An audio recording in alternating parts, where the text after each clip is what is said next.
से युद्ध करने वाले पांडवों के लिए धारणाएं, यानी माया से विजय प्राप्त करने के लिए पांडवों के अंदर क्या क्या धारणाएं होनी चाहिए।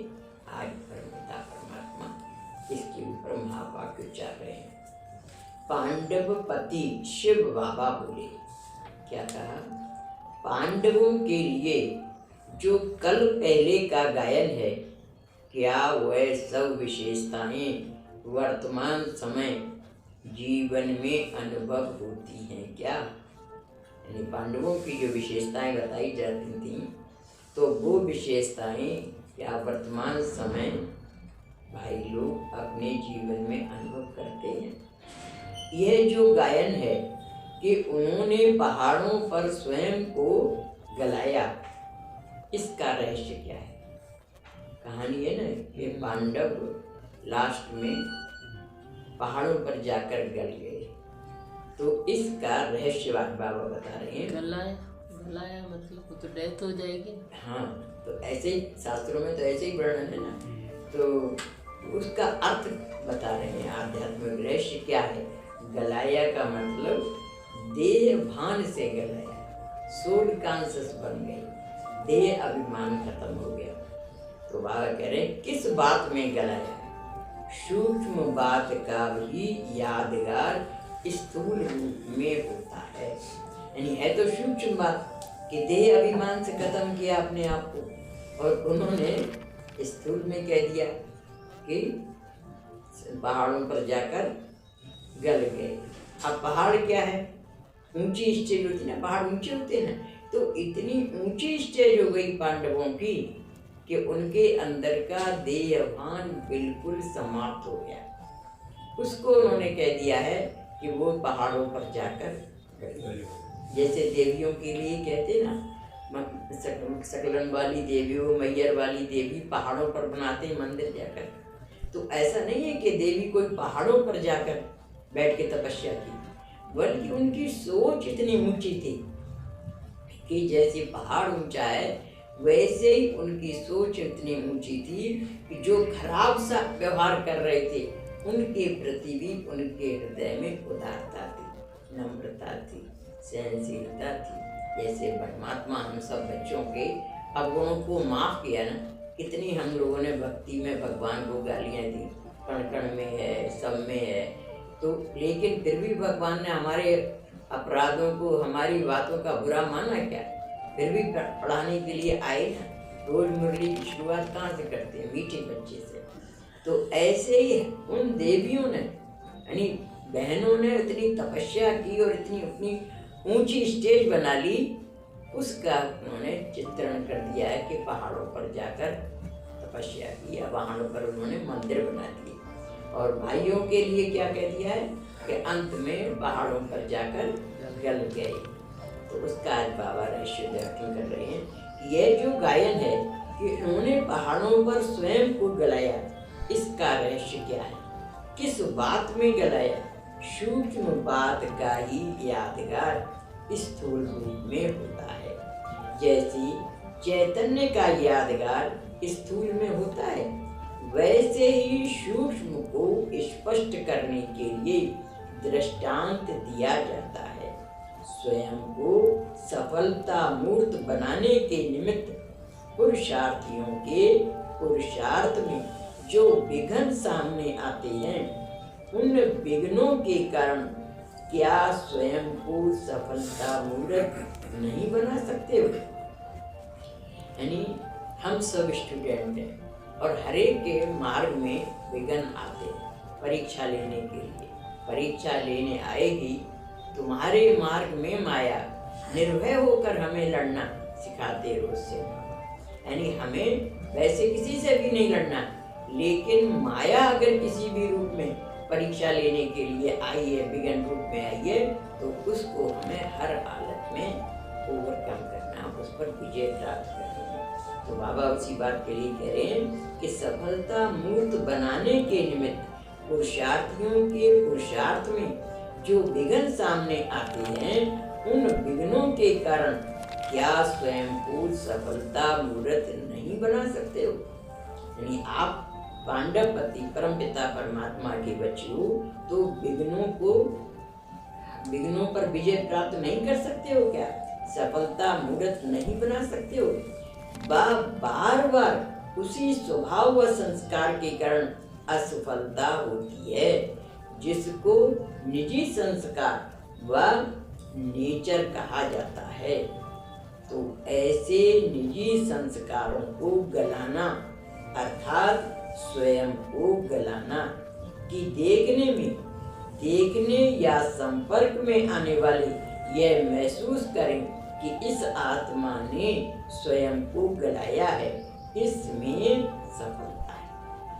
यानी देखने वाले कहें कि पहले तो इनका स्वभाव ऐसा था, अब तो ये बिल्कुल शांत हो गए, पहले तो इनके मुंह से अहंकार की वाणी निकलती थी, अब तो ये बिल्कुल ही निरंकारी बन गए। तो देखने वाले ही तो हमें सर्टिफिकेट देंगे हमारा परिवर्तन क्या हुआ है। हम अपने मन से अच्छा समझते रहे हम तो बहुत अच्छे हैं, तो इसको बाबा क्या कहते हैं? मियाँ मिट्ठू। मियाँ मिट्ठू बाबा ने कहा एक केवल मैं ही हूँ और कोई नहीं। तो हमें अपने मुंह से अपनी प्रशंसा नहीं करनी है, न अपने मन में अहंकार लाना है, बल्कि दूसरे देखने वाले कहें कि इनका जीवन बहुत परिवर्तित हो गया है। जब से ये ज्ञान में जाने लगे हैं तब से इनका स्वभाव बहुत बदल गया है, संस्कार बदल गए हैं, तब वो ही तो सर्टिफिकेट देंगे। तो बाबा कह रहे हैं कि स्वयं को गलाया है, इसमें सफलता है। ड्रामा प्रमाण जितना सहज योगी, श्रेष्ठ योगी और सफलता मूर्त बनने की सैल्वेशन प्राप्त है, उतना ही रिटर्न दिया है क्या? बाबा कहते हैं ड्रामा प्रमाण जितना सहज योगी, श्रेष्ठ योगी और सफलता मूर्त बनने की सैल्वेशन, यानी सैल्वेशन माने सहूलियतें प्राप्त हैं, उतना ही रिटर्न दिया है क्या? वातावरण की भी सैल्वेशन, यानी बाबा के घर में क्या रहता है? वातावरण का भी सहूलियत मिलती है। संसार में हम कांटों के बीच में रह रहे हैं, परिवार में और ज्यादा रहते हैं, आश्रम में तो फिर भी ज्ञान का ही वातावरण रहता है, लेकिन परिवार में 4 एंटी हैं और उनके बीच में एक आत्मा निकल रही है, तो कितनी स्ट्रगल करनी पड़ती है। 4 के नेगेटिव वाइब्रेशन को किल करके, खत्म करके उसको अपने अकेले को चलना पड़ता है। तो बहुत ज्यादा शक्तिशाली आत्मा ही उसमें विजयी बन पाती। कमजोर आत्माएं क्या कहती हैं? क्या करें, परिवार का वातावरण ही ऐसा है, सब लोग वैसे हैं। तो इसलिए बाबा कहते हैं कि वातावरण की भी सैल्वेशन है। और माउंट आबू में तो हर समय कोई ना कोई बाबा के कमरे में बैठा तपस्या करता है, तो वहाँ का वातावरण तो ऑटोमेटिकली योग लगाने वाला बन जाता है, वहाँ लगाना नहीं पड़ता है, स्वयं ही लग जाता है। तो वातावरण की भी सैल्वेशन है, तो इसका रिटर्न वातावरण को पावरफुल बनाकर रखने में, सहयोगी बनने में रिटर्न दो। आप क्या कह रहे हैं कि रिटर्न दो, इसका बदला दो कि आपको वातावरण इतना पावरफुल मिलता है, तो वातावरण को पावरफुल बनाकर रखने में, सहयोगी बनने में रिटर्न दो। तो आप भी वातावरण को अच्छा बनाओ, पावरफुल बनाओ, इसमें सहयोग दो। साथ साथ श्रेष्ठ संग है, यह भी सैल्वेशन है। अब वहां पर क्या रहता है? महारथी भाई बहन आते हैं, जगह जगह से बुलाते हैं, यानी जब योग भट्टी होती है तो दूसरे जोन से, यानी ऑल ओवर इंडिया से वो बुलाते हैं महारथी भाई बहन को क्लास कराने के लिए। तो उनके भी वाइब्रेशन, उनके भी शुभ संकल्पों का वर्षा मतलब मिलता है भाई बहनों को, जिज्ञासुओं को। तो बाबा कह रहे हैं कि साथ साथ श्रेष्ठ संग है, यह भी सैल्वेशन है। तो जो भी आत्माएं अपना भाग्य प्राप्त करने के लिए आती हैं, उन्हों को भी अपने संग की श्रेष्ठता का अनुभव हो। यानी जैसे वहां पर आपको अच्छा संग मिलता है, तो हमारा परफॉर्मेंस भी, हमारा एटीट्यूड भी वहां पर इतना अच्छा हो, श्रेष्ठता का। कोई भी गलत एक्शन विद्यार्थियों के द्वारा नहीं होना चाहिए। तो अपने संग की श्रेष्ठता का अनुभव यह है रिटर्न, यानी बदला क्या है, बदलना क्या है कि हम भी उनके जैसे ही बनकर दिखाएं। सब अनुभव करें कि यह सब आत्माएं संग के रंग में रंगी हुई हैं, श्रेष्ठ बनेंगी रूहानी संग से और अपने चरित्रों द्वारा। कैसे बनेंगे श्रेष्ठ? श्रेष्ठ बनेंगे रूहानी रंग संग से और अपने चरित्रों द्वारा, अपने कर्मयोगी की स्टेज द्वारा और अपने गुणमूर्त स्वरूप द्वारा आने वाली आत्माओं का एग्जाम्पल वन, साधन वन, उनकी सहज प्राप्ति का साधन बन जाओ। यानी बाबा हम बच्चों को कैसा चाहते हैं कि जैसे हमारे सीनियर्स हैं, बड़े महारथी भाई बहन हैं, पहले वो भी आए, उनके लिए भी ये ज्ञान कठिन लगा हुआ है, मेहनत की होगी, तब तो वो इतने महारथी बने हैं। आज पुरुषार्थ करके वो महारथी बने हैं। तो बाबा कह रहे हैं आप भी इतना अच्छा एग्जाम्पल स्वरूप बन जाओ, जो न्यू कमर्स नई आने वाली आत्माओं को आप प्रेरणा स्रोत बन जाओ। भी किसको देखेंगे? हमने ब्रह्मा बाबा को साकार में नहीं देखा, दादियों को देखा। अब दादियां भी चली गई, मतलब एक तो दादी बेटी बकाया तो सब, तो पुराने महारथी किसको, अब नए बच्चे किसको देखेंगे? पुराने लोग तो चले गए। तो हमें दादी जैसा बन करके दिखाना है, तब तो वो देखेंगे कि हाँ इनके पुरखे कैसे थे, विश्वास कैसे करेंगे। हम अपने खानदान की तारीफ मुख से करें और हमारा चरित्र वैसा ना हो तो कोई विश्वास करेगा? तो हमारा चरित्र भी वैसा ही हो तो हमारे चरित्र की छाप हमारे बच्चों पर लगेगी, यानी न्यू कमर्स पर लगेगी। फिर वो बच्चे एग्जाम्पल स्वरूप बनेंगे तो उनके जो नए आएंगे वो, क्योंकि संख्या तो बढ़ती ही जाती है ना, पुराने भाई बहनों को देख करके तो सीखते हैं। कौन सिखाता है? हर बात छोटी छोटी बातें कोई टीचर क्लास में बैठ के नहीं समझाते हैं, बड़े भाई बहन जैसे करते हैं वैसे ही हम लोग भी करते हैं। तो अब हम एग्जाम्पल स्वरूप बने, न्यू कमर्स हमको देख करके करेंगे। इसलिए बाबा कहते हैं आप अपने चरित्र को देखो, एग्जाम्पल स्वरूप बनो। तो बाबा कह रहे हैं अपने कर्मयोगी की स्टेज द्वारा काम करते हुए भी बाबा की याद रही, इस स्टेज द्वारा अपने गुणमूर्त स्वरूप द्वारा, यानी आपके ऊपर आपके गुण डोमिनेट करें, गुणमूर्त दिखाई दे सबको, गुणमूर्त स्वरूप द्वारा आने वाली आत्माओं का एग्जाम्पल बन, यानी उन आने वाली आत्माओं के सामने उदाहरण स्वरूप बन, साधन बन, उनकी सहज प्राप्ति का साधन बन जाओ। यानी उनको भी सहज लगे, जब ये कर सकते हैं तो हम नहीं कर सकते क्या?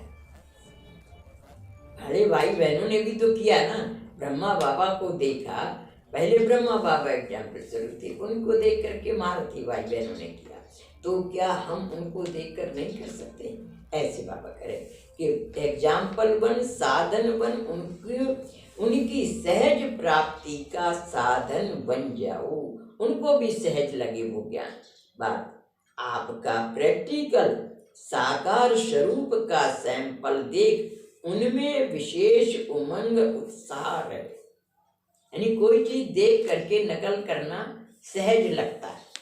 तो बाबा कह रहे हैं कि आपका प्रैक्टिकल साकार स्वरूप, आपका जीवन वैसा एग्जाम्पल स्वरूप हो, तो उसको सैंपल देखकर उसमें उनमें विशेष उमंग उत्साह है।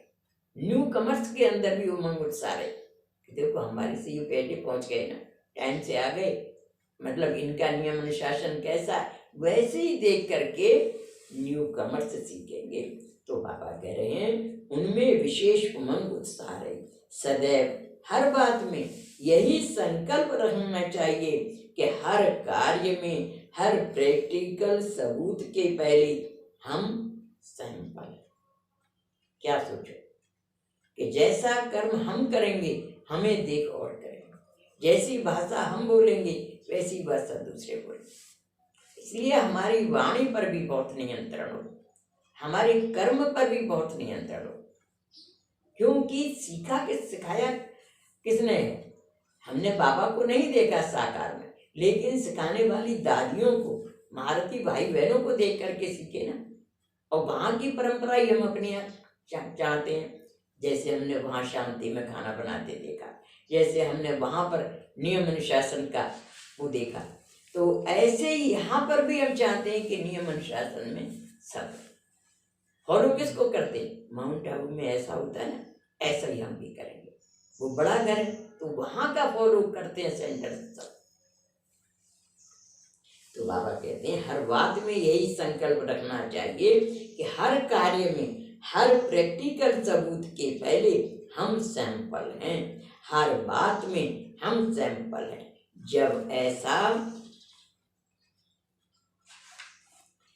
जब ऐसा लक्ष्य आगे रखेंगे तब ही पुरुषार्थ की गति को तीव्र कर सकेंगे कि हमें वैसा ही बनना है। दादी जी, जानकी दादी जी जब विदेश जाने के लिए कहा तो उन्होंने कहा मुझे तो अंग्रेजी भाषा आती नहीं है और मैं वहाँ जाकर क्या सेवा करूँगी बाबा, मुझे तो ना वहाँ की भाषा आती है, ज़्यादा पढ़ी लिखी भी नहीं थी वो। तो उन्होंने कहा बाबा ने आपको माउंट आबू का मॉडल वहाँ बनाना। जैसे माउंट आबू में हर काम टाइम से होता है, जो 3:30 बजे मॉर्निंग में गीत बजता है उठने का, 4 बजे से मेडिटेशन, टाइम पर जो भोग लगना उसी समय भोग लगता है। तो माउंट आबू का मॉडल आपको वहां बनाना है। तब दादी गई थी वहां पर, क्योंकि उन्होंने कहा मैं तो वहां की भाषा भी नहीं जानती हूँ, मैं वहां की सेवा क्या करूंगी। तो इसलिए बाबा हम बच्चों को भी कह रहे हैं कि जैसा वहां देखते हैं आप वहां जाकर के देखिए, कभी भी कोई भाई बहन तेज स्वर में बात नहीं करता,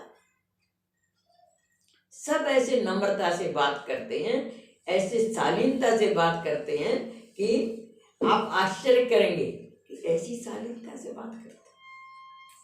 दफ्तरों का वातावरण और वहां के वातावरण में धरती और आसमान का अंतर देखा मैंने। तो पुरुषार्थ, तभी पुरुषार्थ की गति को तीव्र कर सकेंगे। भले ही आराम के साधन प्राप्त हैं, परंतु आराम पसंद नहीं बन जाना है। पुरुषार्थ में भी आराम पसंद ना होना। अब ये नहीं हम तो अपने कमरे में बैठ के योग लगा लेंगे, आप अपने कमरे में बैठ के योग लगा रहे हैं तो छोटे भाई बहन देखेंगे क्या? सीनियर भाई बहन अमृत वेले योग में स्टेज पर जाकर बैठते हैं, चाहे उनकी एज कितनी हो, लेकिन गद्दी पर वहां पर सीनियर सोफा सेट पे रखा रहता है। मतलब आपने देखा हो किसी ने डायमंड हॉल में, उस पर सीनियर्स भाई बहन बैठ कर योग, कुर्सियां भी रहती हैं, लेकिन कुर्सियां तो भाई बहनों के लिए रहती हैं, लेकिन स्टेज पर यानी चाहे उनकी एज कितनी है, बड़े बड़े भाई बहन आकर के बैठे रहते हैं पूरे ध्यान में। तो इस तरीके से आराम पसंद के साधन है, लेकिन आराम नहीं करना, इस समय सेवा करना है। भाई बहन क्या देखते हैं, हमारी दादियां जब आती हैं, मतलब हमारे बड़े सीनियर भाई बहन आ सकते हैं तो हम नहीं जा सकते क्या? तो इसलिए आराम पसंद नहीं बन जाना है। पुरुषार्थ में भी आराम पसंद ना होना, अर्थात अलबेलापन ना होना है। आराम के साधनों का एडवांटेज यानी लाभ सदा काल की प्राप्ति का विघ्न रूप नहीं बनाना। अगर इस समय क्या कहते हैं, आराम हराम है, जैसे रामचरितमानस में ना हनुमान जी ने क्या कहा, राम काज कीने बिन मोहि कहाँ विश्राम। जब तक हमारा सत्यवीर राज्य नहीं आ जाता तब तक आराम हराम है। तो बाबा कह रहे हैं आराम के साधनों का एडवांटेज यानी लाभ सदा काल की प्राप्ति का विघ्न रूप नहीं बनाना।